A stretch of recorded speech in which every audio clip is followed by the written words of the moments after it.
Hello students. तो बच्चों फिर से आ गए हैं नया सेशन लेकर। आपके सामने जो बेस्ट 100 क्वेश्चन चल रहे थे उन क्वेश्चन को बढ़ाते हैं आगे। क्वेश्चन नंबर 34 तक हमने लास्ट सेशन में कर लिए थे। आज हम 35 से शुरुआत करेंगे। कौन स्टूडेंट इसको कर रहे हैं और कौन कर सकते हैं?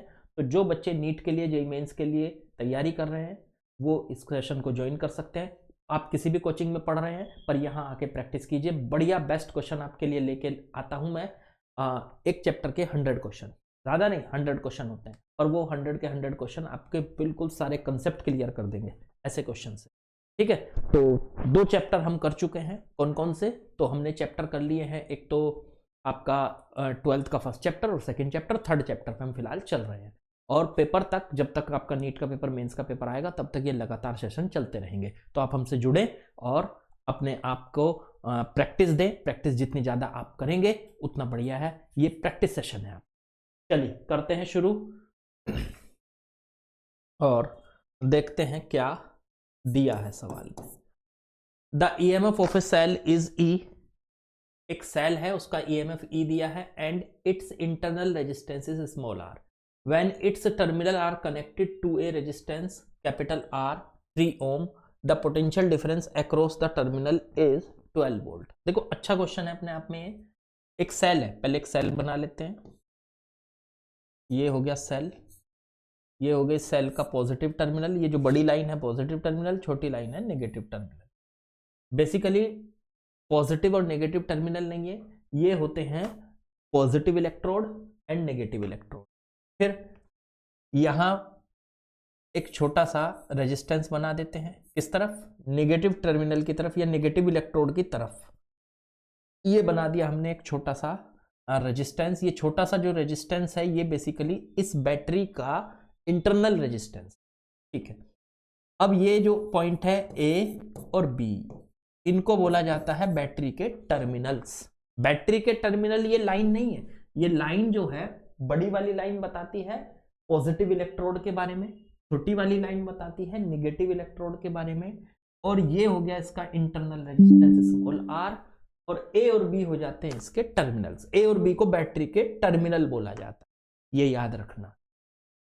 मतलब आप बहुत से बच्चे सोचते हैं कि ये पॉजिटिव लाइन, मतलब ये बड़ी वाली लाइन ये पॉजिटिव टर्मिनल है, छोटी वाली लाइन ये नेगेटिव टर्मिनल है। नहीं, ये होते हैं इलेक्ट्रोड और इसके बराबर में होता है बैटरी का इंटरनल रेजिस्टेंस।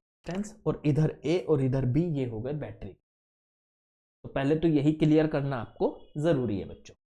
अब यहां से इस ईएमएफ का, वो इस सेल का, इस बैटरी का ईएमएफ दिया है ई, मतलब इलेक्ट्रोड के बीच की जो वोल्टेज होती है उसे ई कहा जाता है। एंड इंटरनल रेजिस्टेंस, और इसका इंटरनल रेजिस्टेंस दिया है R. When its terminal are connected to a resistance capital R, जब इसके टर्मिनल के कैपिटल आर से जोड़ देते हैं, ऐसे जोड़ दिया, ये कैपिटल आर हो गया। टर्मिनल को कैपिटल आर से जोड़ देते हैं। कैपिटल आर कितना दे रखा है? 3 ओम। ठीक है, तो कहा है इसने potential difference across the terminal is 12 volt. तो ए और बी के बीच का जो पोटेंशियल डिफरेंस है VA माइनस VB की वैल्यू वो 12 वोल्ट हो जाती है। ऐसा इन्होंने केस फर्स्ट में दिया है। यहां तक की बात करो, यहां तक इसने यही दिया है। तो चलो पहले यहीं तक पढ़ते हैं, अभी सवाल को आगे नहीं बढ़ते। यहां तक दिया है कि एक बैटरी है, बैटरी का इंटरनल रेजिस्टेंस स्मॉल आर है, बैटरी की वोल्टेज, बैटरी की ईएमएफ वो कैपिटल ई है, और बैटरी के टर्मिनल्स के बीच में पोटेंशियल डिफरेंस की वैल्यू VA माइनस VB की वैल्यू 12 वोल्ट है। मतलब यहां से यहां तक का ये जो 12 वोल्ट है, यहां से यहां तक की वोल्टेज ए और बी के बीच।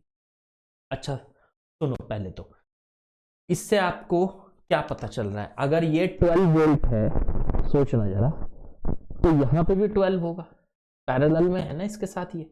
भाई अगर यहां से यहां तक की वोल्टेज 12 वोल्ट है, देखो यहां से यहां तक ए से बी तक वोल्टेज 12 वोल्ट है, तो यहां पे भी वही वोल्टेज तो यहां होगी ना पैरेलल में। तो इसका मतलब इसके अक्रॉस जो वोल्टेज हो गई यहां से यहां तक आपकी 12 वोल्ट हो गई। उससे क्या पता चलेगा सर?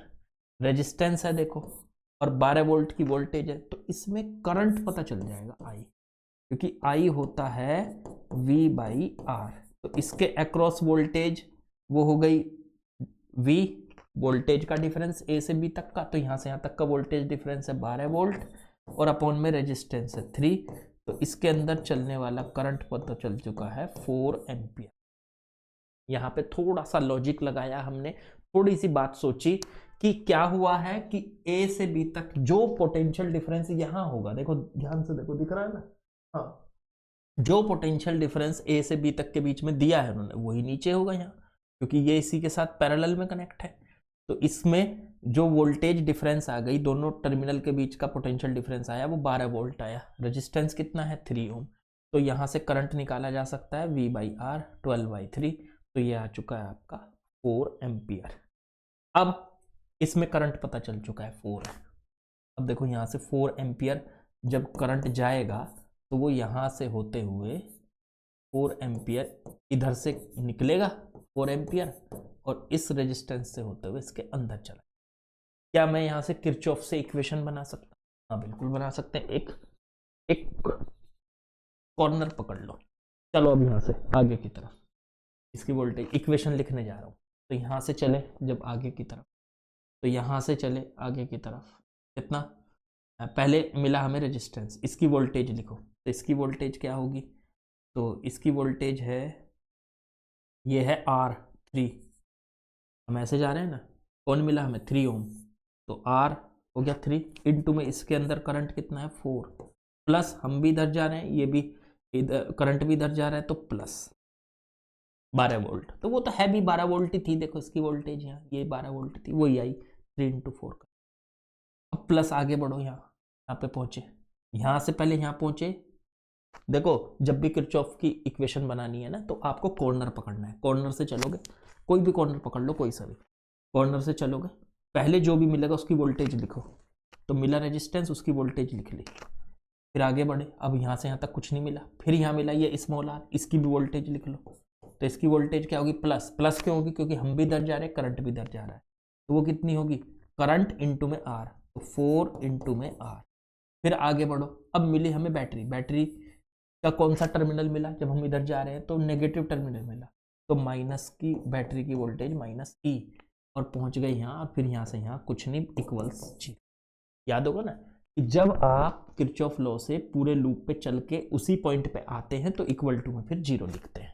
तो ये इक्वेशन तैयार हो गई, ये हो गई 12, और प्लस में 4R - E इक्वल्स टू 0, इसे इधर ले आओ, तो यहाँ से ये इक्वेशन तैयार होके आई है, E माइनस में 4R, E माइनस में 4R इक्वल्स टू में 12। ये बन गई बच्चों इक्वेशन फर्स्ट। तो इस बैटरी के साथ आपने इसको लगाया, पहली इक्वेशन आपकी तैयार हो गई। आगे बढ़ो, अब चलते हैं। अब इन्होंने कहा इफ R इक्वल्स टू 8 ओम, अगर हम इस R को 8 ओम ले लेते, जो R हमने लगाया था, तो पोटेंशियल डिफरेंस बिकम्स, तो यहाँ का A और B का पोटेंशियल जो है वो 16 वोल्ट हो जाता है, 16 वोल्ट। मतलब यही दोबारा बनाना है हमको, पहले बैटरी का इंटरनल रेजिस्टेंस, और फिर लगाएंगे हम इस बड़े वाले R को। बड़े वाला जो R है ये कितने ओम का है, इस बार 8 ओम का। बैटरी वही है, E इंटरनल रेजिस्टेंस R, और A और B हो गए इसके टर्मिनल्स, A और B टर्मिनल्स, और A और B के बीच में इन्होंने पोटेंशियल डिफरेंस दिया है यहाँ से यहाँ तक, इस बार कितना, अगर इसको 8 ओम ले रहे हैं तो ये है 16 वोल्ट, तो 16 वोल्ट है यहाँ से यहाँ तक, तो वही यहाँ होगा, तो यहाँ से यहाँ तक का ये 16 वोल्ट का पोटेंशियल डिफरेंस जो बैटरी के टर्मिनल्स के बीच में है, वही रेजिस्टेंस के टर्मिनल्स के बीच में, रेजिस्टेंस के एंड्स के बीच में, या रेजिस्टेंस के अक्रॉस है। तो इससे क्या इसका करंट निकल सकता है, हाँ निकल सकता है। इसका करंट, इसके अंदर चलने वाला करंट आई, वही होगा voltage upon R, voltage upon R. Voltage कितनी है इसके अक्रॉस 16, अपॉन में आर कितना है 8, काटो तो 2 एम्पियर का करंट इसके अंदर जा रहा है। मतलब यहाँ से 2 एम्पियर का करंट निकला, यहाँ पहुंचा 2 एम्पियर का करंट, इसमें से निकलते हुए 2 एम्पियर, फिर यहाँ से इधर होते हुए अंदर चला गया 2 एम्पियर का करंट, ऐसे हुआ।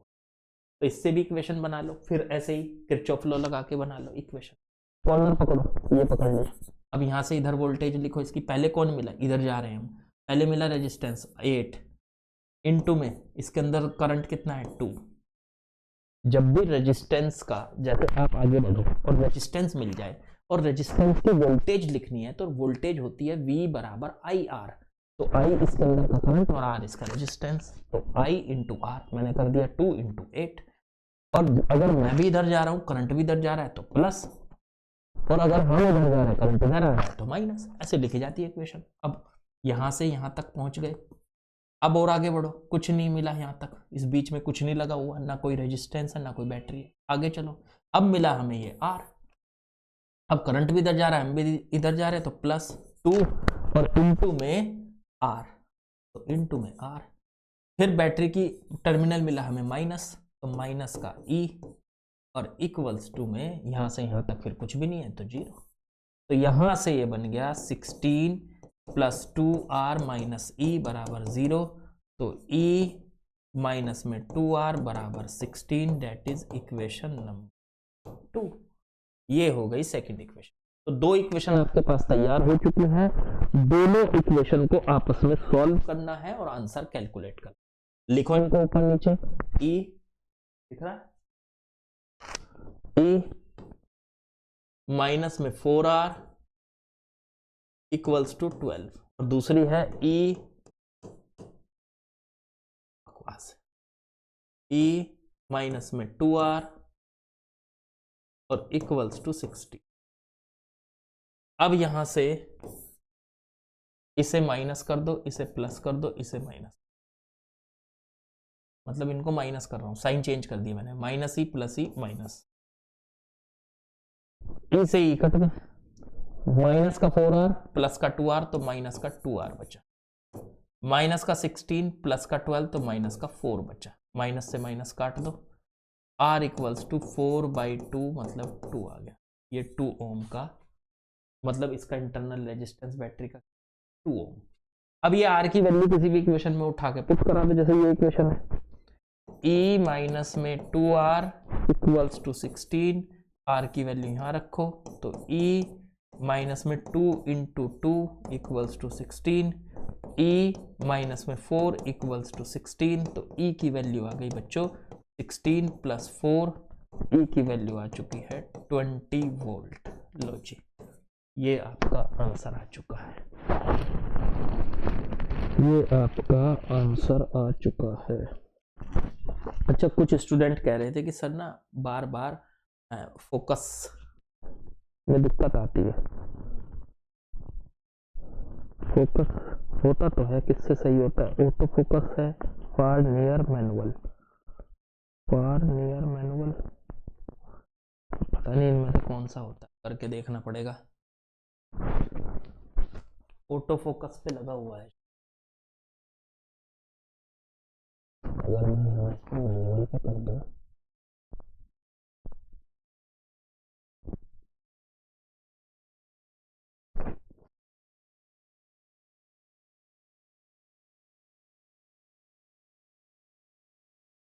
चलो यार अभी बाद में करके देखूंगा, अभी तो मुझे ही पता नहीं, बहुत सारी चीजें अभी पता नहीं चलती इस कैमरे की।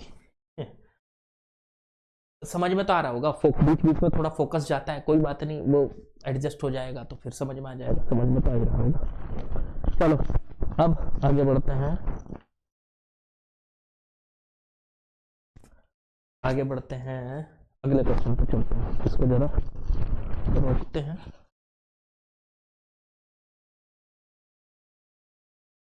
चलो बच्चों, अगला क्वेश्चन मैंने लगा लिया है, देखते हैं क्या बोला है।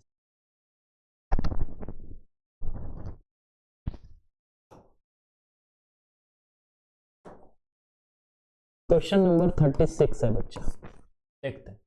इसने कहा 2 current sources with equal EMF, 2 current sources हैं जिनका इक्वल ईएमएफ है, are connected in series but their internal resistance differ. देखो, 2 करंट के सोर्स है, मतलब 2 बैटरी है, दोनों का रेजिस्टेंस, इंटरनल रेजिस्टेंस तो अलग अलग दिया हुआ है पर उनका ईएमएफ सेम है।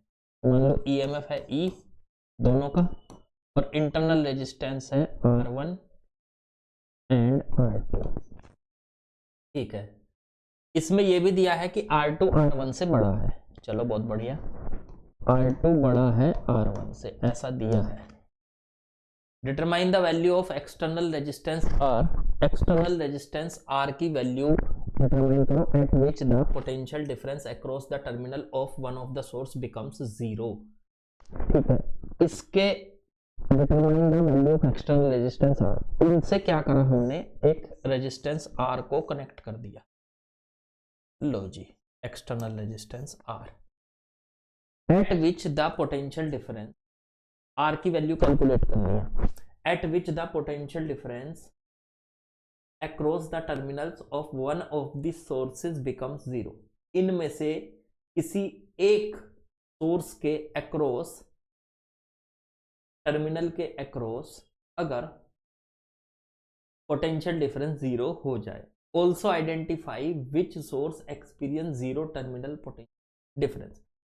अच्छा देखो, एक बात सोचो, इन्होंने कहा है आर की ऐसी वैल्यू फाइंड करो कि इनमें से कोई एक सोर्स के टर्मिनल के अक्रॉस पोटेंशियल 0 हो जाए। अब ये तो दो हैं, कौन से के अक्रॉस होगा, तो हमें एक एक करके लेना पड़ेगा। पहले केस फर्स्ट मानूंगा, और वो केस फर्स्ट में क्या करूंगा कि मैंने मान लिया कि जो पहली बैटरी है ये वाली यहां से यहां, इसके अक्रॉस पोटेंशियल डिफरेंस 0 होगा,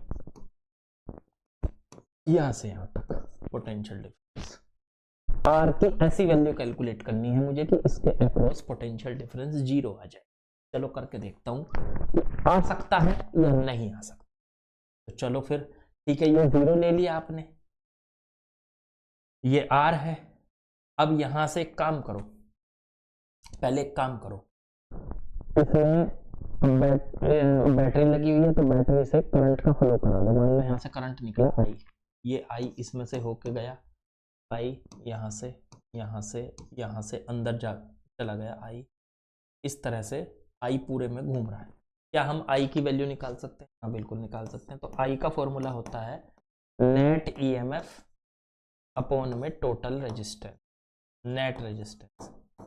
ईएमएफ कितना, ई और ई, इसका पहले प्लस टर्मिनल आ रहा, इसका भी पहले प्लस टर्मिनल आ रहा, और दोनों सीरीज में है, तो टोटल ईएमएफ हो जाता है प्लस का ई और प्लस का ई, 2ई हो गया, और अपॉन में नेट रेजिस्टेंस, इसका रेजिस्टेंस R1, इसका रेजिस्टेंस R2, तीनों सीरीज में है R2, और ये है कैपिटल R, ये आ गया।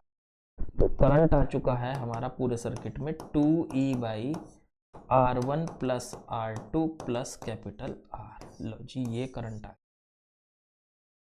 अब एक बात बताओ, ये जो बैटरी है, पहली वाली जो बैटरी है, इसके टर्मिनल मान ली मैंने A और B, हमने इसके अक्रॉस पोटेंशियल डिफरेंस 0 माना है। क्या पता इसके अक्रॉस ना हो, दूसरे के अक्रॉस हो, पर हमने मान लिया कि है, इसके अक्रॉस पोटेंशियल डिफरेंस 0 है।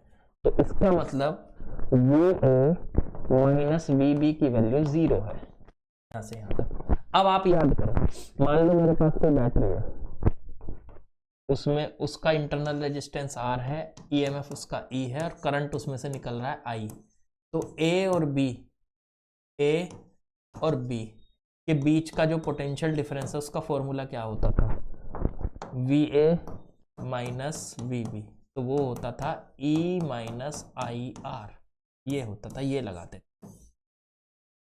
तो यहां से इसका भी बैटरी में से करंट कितना निकलना है, तो इसमें से जो अगर हम VA माइनस VB की वैल्यू निकालें तो वो आएगी E माइनस IR।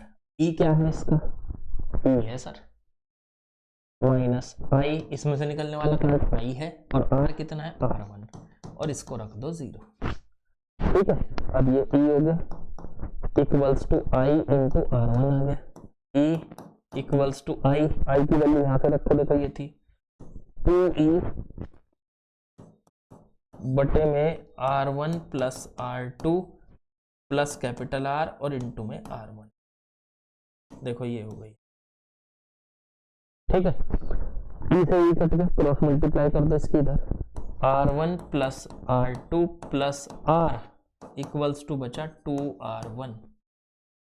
अगर मैं कैपिटल R की वैल्यू निकालूं तो इधर जाएगा, ये आ जाएगा 2r1 minus r1 minus r2, तो ये सॉल्व करके आ जाएगा r1 माइनस r2। लो जी, ये आ गया।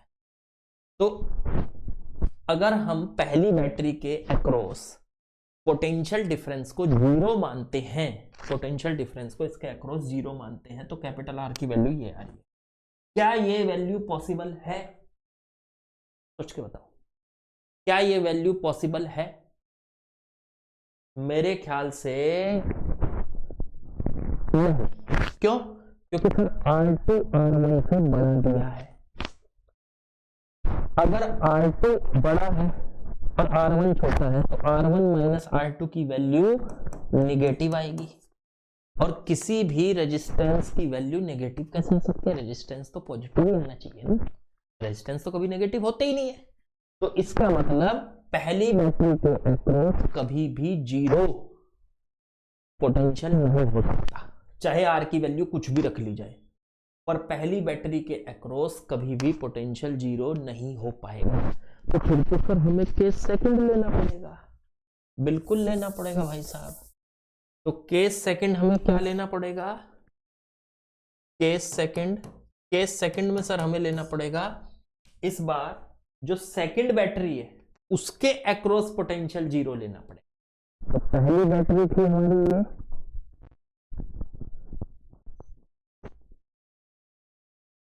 पहली बैटरी ये थी, दूसरी बैटरी ये है। इस बार हमें यहां पे इसको B कहेंगे, इस पॉइंट को C कहेंगे। तो यहां पे लगा हुआ है रेजिस्टेंस, ठीक है, ये रेजिस्टेंस लगा हुआ, ये कनेक्ट, ये रेजिस्टेंस, ये पहली बैटरी का रेजिस्टेंस R1, इसका R2, ये EMF इसका E, इसका भी E, और इसके दो टर्मिनल, दूसरी बैटरी के दो टर्मिनल है B और C, और इनके बीच में यहां से यहां तक पोटेंशियल डिफरेंस कितना मान लिया हमने? जीरो। अगर इन दोनों टर्मिनल्स के बीच में पोटेंशियल डिफरेंस जीरो है तो कैपिटल आर की वैल्यू बताओ। यही तो पूछा था यार उसने, उन्होंने ये पूछा था कि पहले आपको ये बताना है कि क्या ऐसा हो सकता है कि किसी बैटरी के टर्मिनल्स के बीच में पोटेंशियल डिफरेंस जीरो आ जाए। तो पहले में आया तो जरूर, लेकिन आर की वैल्यू R1 माइनस R2 आई, जबकि R2 बड़ा है R1 छोटा है। तो फिर वहां से पता चला कि ओहो यार ये तो पॉसिबल ही नहीं हो पाएगा, क्योंकि R1 माइनस R2 तो नेगेटिव आ जाएगा, कैपिटल R नेगेटिव आ जाएगा, और नेगेटिव तो रेजिस्टेंस होता ही नहीं है। तो फिर अब दूसरे में चलो, तो पहली बैटरी पे तो जीरो रेजिस्टेंस हो नहीं पा, वो जीरो पोटेंशियल हो नहीं पा रहा। पहली बैटरी के अक्रॉस जो पोटेंशियल डिफरेंस है टर्मिनल्स के बीच में वो जीरो हो नहीं पा रहा। दूसरे पे हो पाएगा कि नहीं? हाँ होगा, यहाँ पे R1 माइनस R2 आएगा। बिल्कुल इसी तरह से सॉल्व करके देखना, करंट निकालो पहले सेम उसी तरीके से, और इस बार B माइनस C पे जब इसको कैलकुलेट करके निकालोगे तो ये R की जो वैल्यू है, खुद कर लेना। अब इसको आगे R की जो वैल्यू आएगी वो आएगी R2 माइनस R1। क्या अब ये पॉसिबल है? हाँ, R2 बड़ा है R1 छोटा है, तो बड़े में से छोटे को माइनस करेंगे तो ये पॉजिटिव आएगा। वेरी गुड, पॉजिटिव ही तो होता है पोटेंशियल, ये रेजिस्टेंस। तो रेजिस्टेंस पॉजिटिव होता है, हो सकता है यहाँ पे पॉजिटिव, तो इसलिए हमारे पास दूसरा केस पॉसिबल है, पहला केस पॉसिबल नहीं है। पहली बैटरी के अक्रॉस पोटेंशियल डिफरेंस, पहली बैटरी के टर्मिनल्स के अक्रॉस पोटेंशियल डिफरेंस जीरो नहीं हो पा रहा है, लेकिन दूसरी बैटरी के अक्रॉस या दूसरी बैटरी के टर्मिनल्स के अक्रॉस पोटेंशियल डिफरेंस जीरो हो रहा है। कौन से आर पर? कैपिटल आर की वैल्यू जब R2 माइनस R1 आ रही, जो कि पॉसिबल है। तो हमने पता लगा लिया। इन्होंने कहा था कि ये भी पता लगाओ कि कौन सी बैटरी के अक्रॉस पोटेंशियल डिफरेंस जीरो हो सकता है, और ये भी पता लगाने के लिए कहा था कि आर की क्या वैल्यू होगी उस टाइम पे। तो हमने दोनों पता लगा। देख लो, अच्छा सवाल था, कर लो, और पहले अपने आप से ट्राई किया करो, मैं बार बार कहता हूं। और अब इसको स्क्रीनशॉट ले लो या लिखो, यार स्क्रीनशॉट वगैरह नहीं मत लिया करो, ठीक है, कॉपी पेंसिल लेके बैठा करो और साथ साथ क्वेश्चन सॉल्व करते चला करो। मैं कर रहा हूं उधर आप करो, हो सकता है मेरे से फास्ट करो, होशियार हो जाओ आप, हो सकता है जल्दी मेरे से फास्ट करना शुरू कर दो। चलो बढ़ते हैं आगे।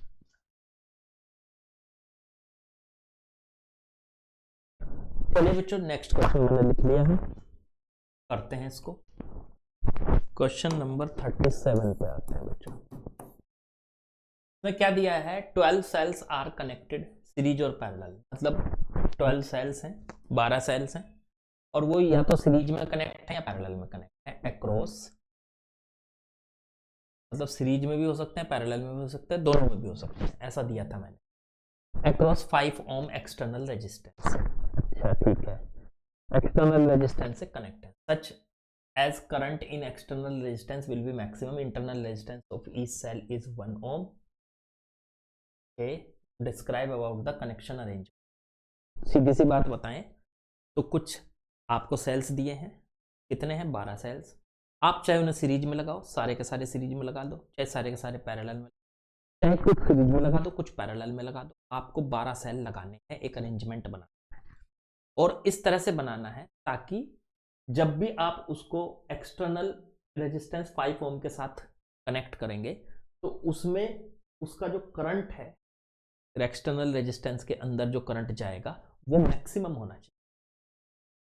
देखो इसमें क्या कंसेप्ट लगेगा, पहले आपको मैं कंसेप्ट बताऊंगा। देखो भाई, क्यों कंसेप्ट क्यों जरूरी है, क्योंकि बिना कंसेप्ट के आप इसको समझ नहीं पाएंगे भाई।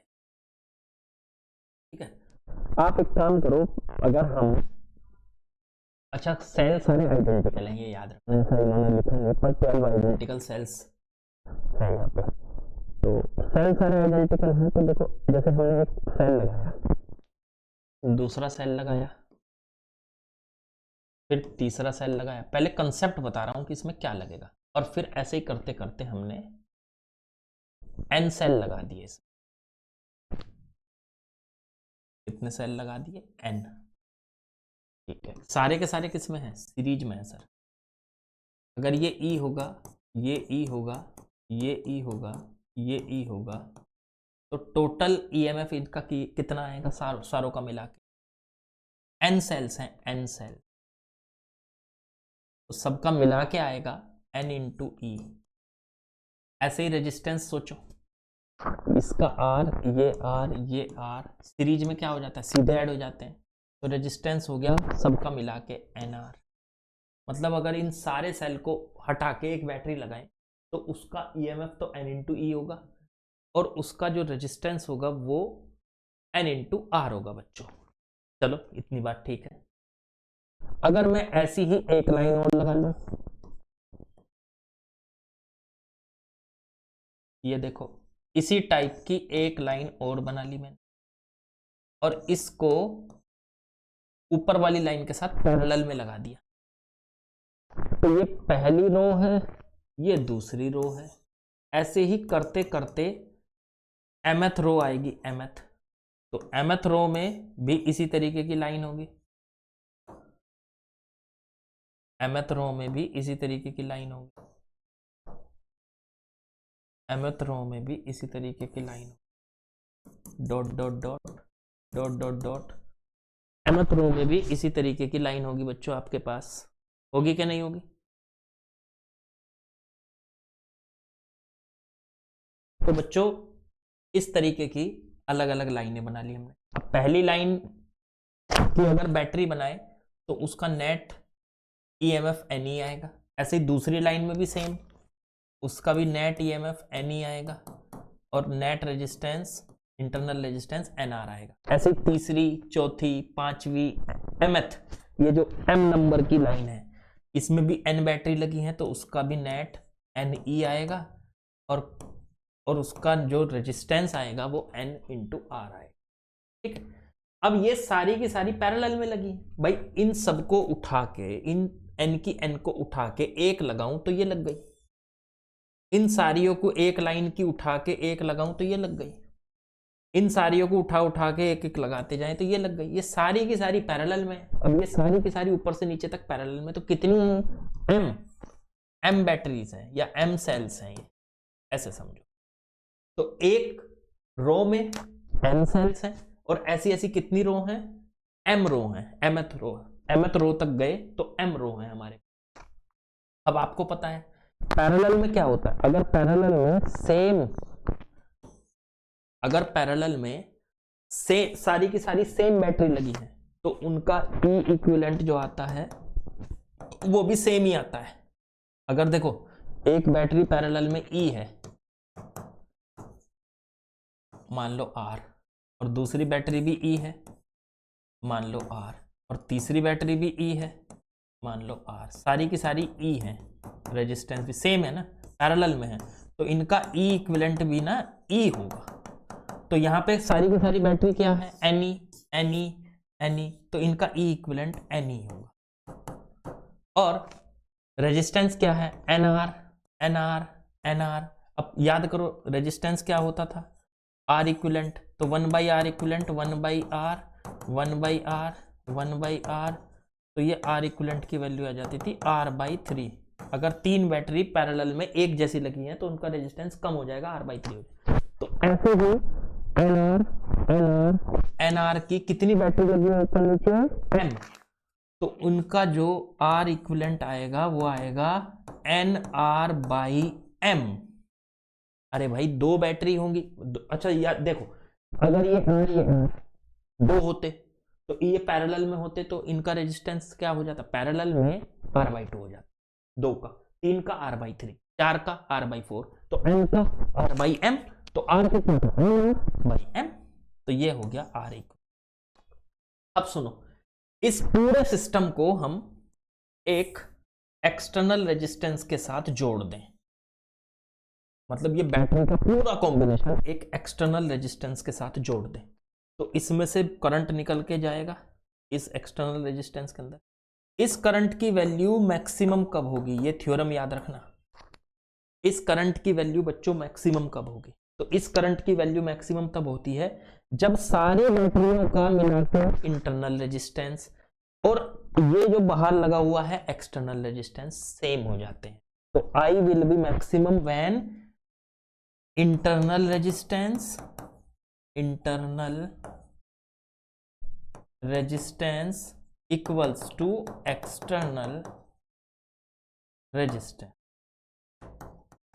जब इंटरनल रेजिस्टेंस और एक्सटर्नल रेजिस्टेंस आपस में बराबर हो जाते हैं तो ये इक्वल, वो ये करंट मैक्सिमम हो जाता है। करंट मैक्सिमम की बात हो रही है जब भी इन सारी बैटरियों का मिला के इंटरनल रेजिस्टेंस जो कि आया था NR/M, और सारी ये बाहर का जो रेजिस्टेंस हमने कनेक्ट कर रखा है ये दोनों इक्वल हो जाते हैं, तो इनसे चलने वाला करंट या इन सारी बैटरी से मिलकर निकलने वाला जो करंट होता है, इस R के अंदर से बहने वाला जो करंट होता है वो मैक्सिमम हो जाता है। ये थ्योरम है, याद रखना। तो इसका मतलब इनसे इनका सबका जो R इक्विवेलेंट आ रहा था सारी बैटरीज का, वो तो आ रहा था NR/M, देखो यहां आ रहा था, ये आ रहा, और एक्सटर्नल रेजिस्टेंस कितना, कैपिटल R।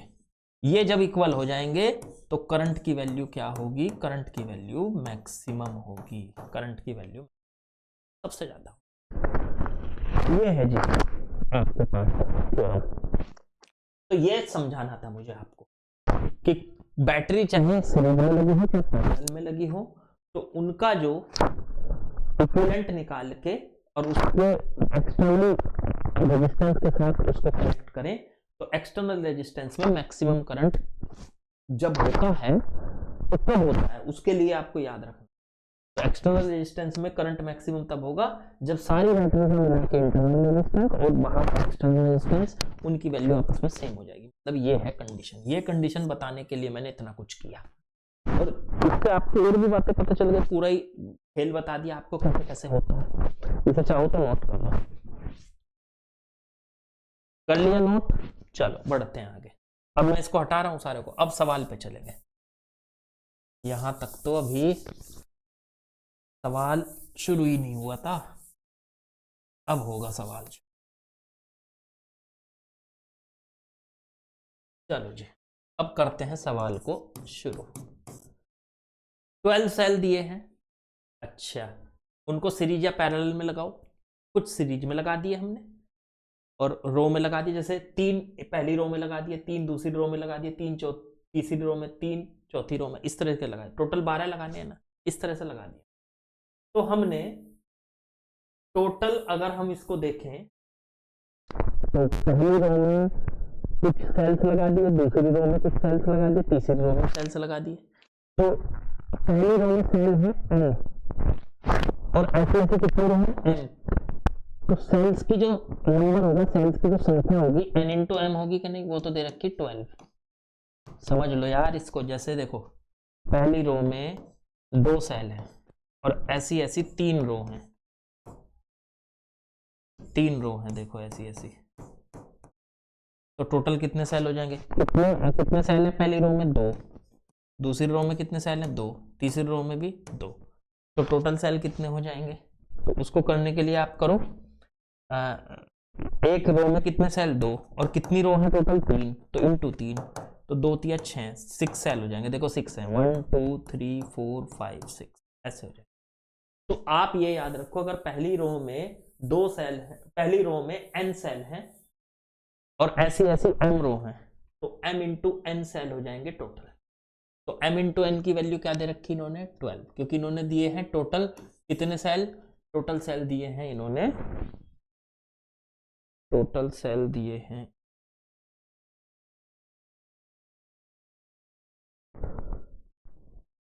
12, तो n इंटू m की वैल्यू 12 हो गई।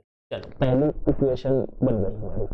अब इन्होंने बोला अक्रॉस 5m, मतलब इन 12 सेल को 5 ओम के अक्रॉस, ये तो एक्सटर्नल रेजिस्टेंस हो गया, दिया है 5 ohm external resistance, such as current in external resistance will be maximum. External resistance में करंट मैक्सिमम कब होता है, मैंने बताया था जब R small N into R और अपॉन में एम की वैल्यू एक्सटर्नल रेजिस्टेंस, मतलब बैटरी का जो टोटल, देख लो आप पीछे देखो, इसमें पीछे देखोगे तो टोटल जो रेजिस्टेंस आ रहा था आपका बैटरी का, सारा सबका बैटरी का मिला के, उसे कहते थे नेट इंटरनल रेजिस्टेंस। सारी बैटरीज का इंटरनल रेजिस्टेंस एक्सटर्नल रेजिस्टेंस के जब बराबर हो जाता है तो वो क्या बन जाता है, मैक्सिमम करंट की कंडीशन बन जाती है कि एक्सटर्नल रेजिस्टेंस से मैक्सिमम करंट कितना जा रहा है। तो दूसरी इक्वेशन ये बन गई।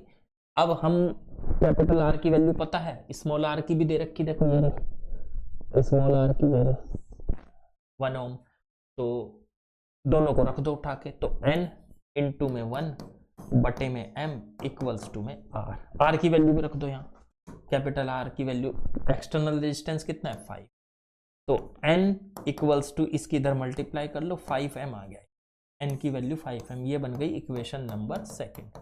एक काम करो, n की वैल्यू को उठा के यहाँ पुट कर दो, तो ये आ गया 5m equals to 5m into m equals to 12, तो ये आ गया 5m स्क्वायर इक्वल्स टू 12, तो m की वैल्यू आ गई 12 बटे 5, m स्क्वायर की वैल्यू 5 से इसको काटो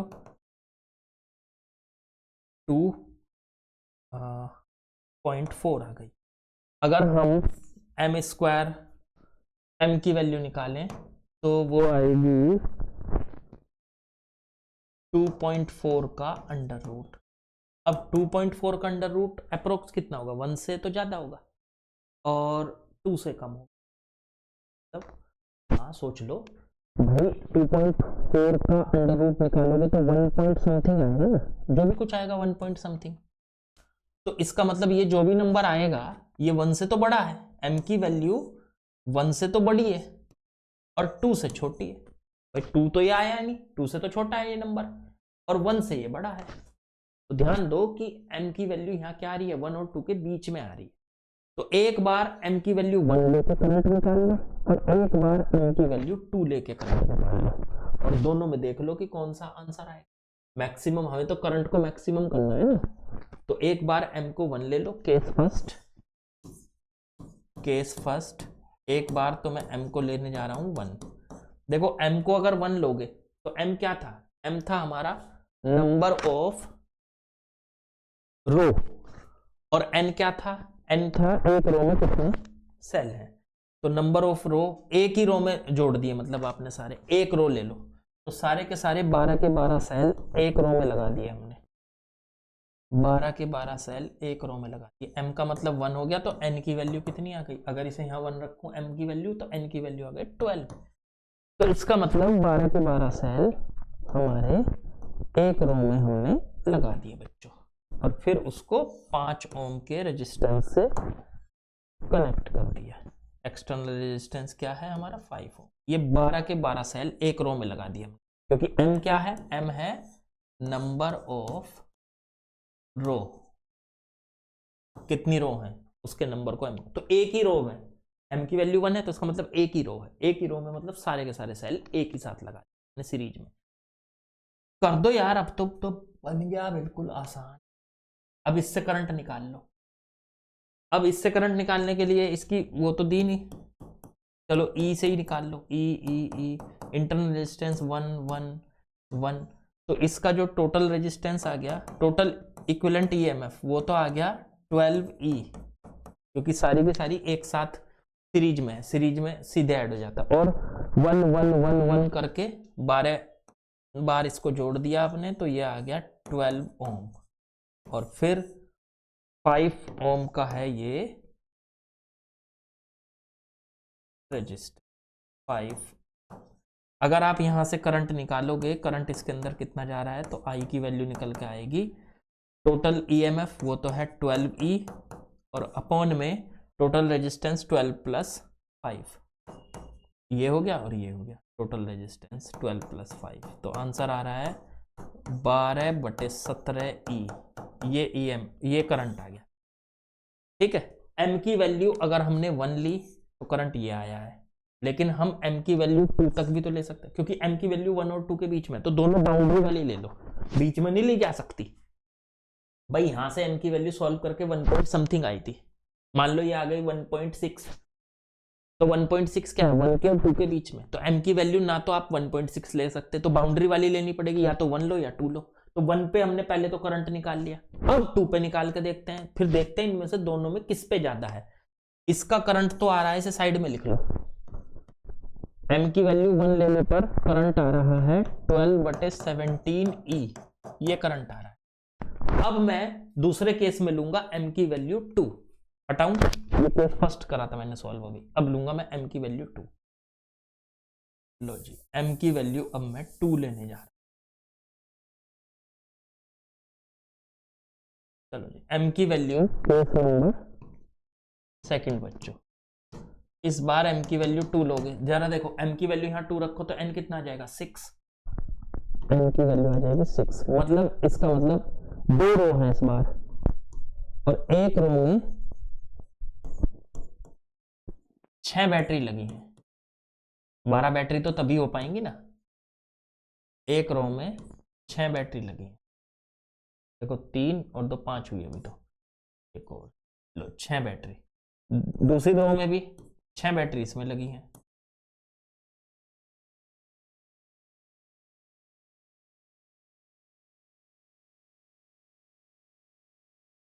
लो जी 6 बैटरी है लगी, ऐसे लग गई, ये आ गया m के लिए। अब इससे लगा दिया हमने एक्सटर्नल रेजिस्टेंस को, ये लगा दिया, ये है 5 ओम का, एक्सटर्नल रेजिस्टेंस 5 ओम का ही तो था। चलो अब इससे निकाल के देखो करंट कितना आ रहा है, तो चलो पहले तो एक काम करो, इन सबको इकट्ठा करो, 6 ई सारी ई, तो ऊपर वाली रो की तो बन गई टोटल 6E, नीचे वाली रो ई 6 है, ये भी 6E नीचे वाली रो में भी।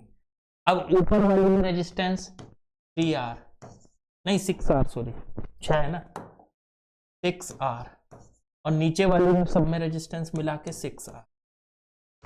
ठीक है, पैरेलल है। अब भाई इन 6 की जगह एक लगा दी 6E और 6R की, नीचे 6 की जगह एक लगा दी 6E और 6R की, और आमने सामने वाली है पैरेलल, तो पैरेलल है जो, तो उसमें पैरेलल में क्या होता था, अगर सेम ईएमएफ की बैटरी है पैरेलल में तो सेम ही रहेगी वो, तो ई इक्विवेलेंट की वैल्यू तो आ गई 6E, और आर इक्विवेलेंट आ गया कितना, पैरेलल में है तो आधा हो जाएगा, 6R का आधा हो गया 3R, लो जी ये आ गया 3R, तो आर इक्विवेलेंट की वैल्यू 3R आ गई। तो इन सब बैटरी को हटाओ, एक बैटरी लगाओ जिसका ईएमएफ है 6E और जिसका रेजिस्टेंस है 3R, और वहां पे लगा दो एक 5 ओम का रेजिस्टेंस, 5 ओम, तो इसमें चलने वाला जो करंट होगा I, वो कितना होगा, तो करंट होगा आपका टोटल जितना ईएमएफ है 6E और अपॉन में टोटल नेट ईएमएफ और अपॉन में टोटल रेजिस्टेंस 3R। अब R कितना था, 1 था, तो 3 तो ये हो गया, 5 ये हो गया, 3R प्लस 5। स्मॉल r की वैल्यू क्या थी, 1, तो ये आ गया 6E और अपॉन में 1 प्लस ये तो 8 आ गया, तो ये आ गया 6/8। तो 6/2 से काट दो तो 3/4E आ गया। लो ये करंट आया। तो पहले वाले से तो करंट बैठ रहा है 12/17E और दूसरे वाले से बैठ रहा है 3/4E। इन दोनों में कौन बड़ा है, तो इन दोनों में कौन बड़ा है, अब ये आपको सोचने का काम आपका है। सोच लो जी कैसे आएगा, इन दोनों में कौन बड़ा है। पहला तो है क्या, 12/17, ठीक है, ये तो अप्रोक्स 0.7 के करीब आएगा। और दूसरा है आपका 3/4, तो ये कितना आएगा, 3/4 कितना आएगा बोलो, 0.75। तो ये अप्रोक्स 0.7 E और ये आ रहा है 0.75 E। तो कौन सा करंट मैक्सिमम है, 0.75 वाला मैक्सिमम है सर, तो दूसरा केस मैक्सिमम का हो। तो इसका मतलब हमारा आंसर क्या बना, इन्होंने कहा था 12 सेल को ऐसे कनेक्ट करो कि करंट मैक्सिमम जाए, तो आपको ऐसे करना पड़ेगा। m की वैल्यू 2 रखो, n की वैल्यू 6 रखो, 6 सेल पहली रो में, 6 सेल दूसरी रो में, दोनों को पैरेलल में लगाओ और टोटल अरेंजमेंट को देखो तो सबसे ज्यादा करंट है इसमें 0.75। अगर सबको एक बार में लगा रहे हैं, जो पहला केस बनाया था उसमें 0.7 के करीब आ रहा है, तो वो कम आ रहा है ये करंट। बढ़िया सवाल था, बढ़िया, मेरे ख्याल से बढ़िया तरीके से आपने समझ भी लिया। नोट करो उसको फटाफट नोट किया जाए, ठीक है। चलो अगले सवाल पे चलते हैं।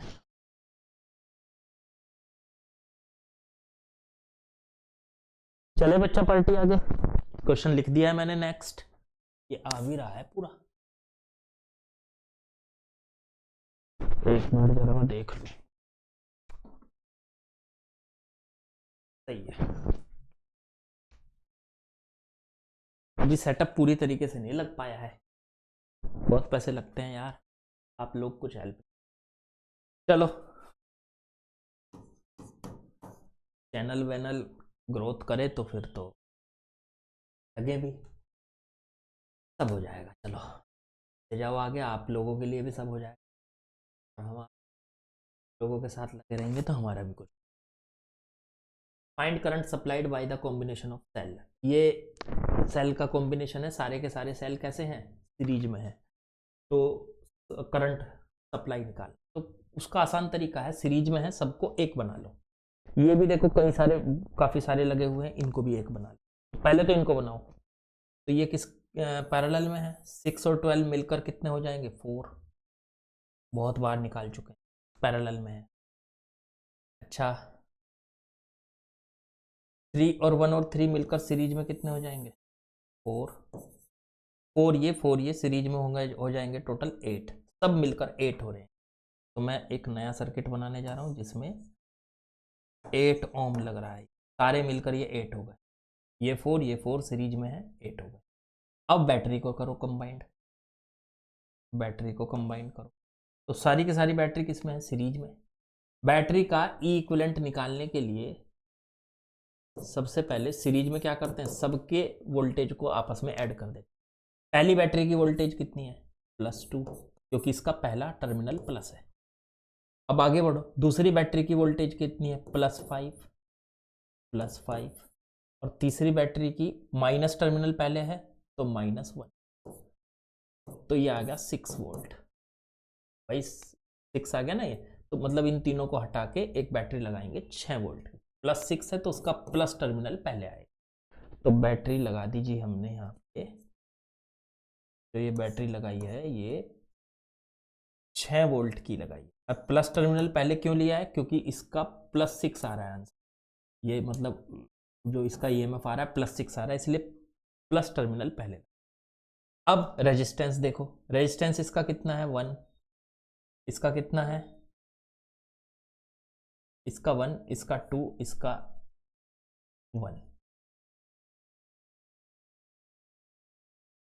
एक मिनट, क्या कर दिया ये 19 वोल्ट था, पहले वक्त की वोल्टेज ली 2, दूसरे की 5 और तीसरे की 19 थी, या क्या लिख दिया मैंने, 19 थी तो ये कितनी बचेगी, 21, तो 19 और ये माइनस में 7, तो माइनस का 12 बच रहा है, तो इसे हटाओ, माइनस का 12 वोल्ट, तो ये 6 वोल्ट नहीं है यार, ये माइनस का 12 वोल्ट। और माइनस का मतलब ये हुआ कि बैटरी का पहले नेगेटिव टर्मिनल आना है, ये भी बात जरूरी हो गई, बैटरी का पहले नेगेटिव टर्मिनल आएगा, क्योंकि इसकी वोल्टेज किस में आ रही है, माइनस, तो माइनस 12 वोल्ट की बैटरी है, तो माइनस 12 का मतलब है पहले इसका कौन सा टर्मिनल आया, माइनस, माइनस टर्मिनल, ठीक है। अब इसका रेजिस्टेंस देख लो, तो 1, 2 और 1, तो 4 हो गया, ये तो सीधा ऐड हो जाता है। आर इक्विवेलेंट निकालने के लिए, आर इक्विवेलेंट निकालने के लिए सीधा ऐड हो जाता है, 1 + 2 + 1, तो 4 ओम, तो ये 4 ओम। अब यहाँ से करंट जाएगा बैटरी में, तो करंट कितना जाएगा, वेरी इजी, करंट का फॉर्मूला होता है नेट ईएमएफ अपॉन में टोटल रेजिस्टेंस। तो नेट ईएमएफ कितना आया निकल के 12 और टोटल रेजिस्टेंस, अब यहां से करंट चलेगा तो दोनों रेजिस्टेंस सीरीज में है, 8 + 4 12, तो 8 + 4 लिख लो चाहे इसको, +4, तो 12/12 काटो इसको, तो 1 एम्पियर का करंट है बच्चा, तो इस सर्किट के अंदर कितना 1 एम्पियर का करंट जाएगा। आई थिंक आप लोगों को बढ़िया से समझ में आ चुका है, ठीक है, हाँ ठीक है, बढ़िया है। बाकी लाइक, शेयर, सब्सक्राइब, कमेंट, वो आप लोगों का काम, मैं अपना काम बखूबी कर रहा हूं, आप अपना काम कीजिए, थोड़ा सा चैनल को ग्रोथ दिलाइए, ताकि और मोटिवेशन के साथ और ज़्यादा टाइम दिया जाए आपको, क्योंकि अभी टाइम ऑफलाइन कोचिंग से कम मिलता है, तो भाई इसलिए जो है कम मिला है, मतलब आपको कम कम टाइम दिया जाता है, लेकिन जब आप ग्रोथ दिखाएंगे, मुझे लगेगा कि यहाँ ग्रोथ हो रही, तो वहाँ से थोड़ा सा टाइम कम करके यहाँ पे बढ़ाएंगे, तो वो आप लोगों के ऊपर डिपेंड है, जितना अच्छे से आप मुझे सपोर्ट करेंगे उतना बढ़िया मैं आपको पढ़ाता रहूँगा, बढ़िया चीज़, प्रैक्टिस ऐसी कराऊंगा ना, मतलब आप मुझे अगर डेली के 2 घंटे देते हैं ना, मुझे इतना टाइम, मुझे सपोर्ट मिले 2 घंटे में, तो फिजिक्स फिर आपको डर नहीं है, आप क्योंकि लाओ फिजिक्स का क्वेश्चन दो मुझे, बताओ कहाँ से दोगे, ऐसे करो, चलो कल मिलते हैं।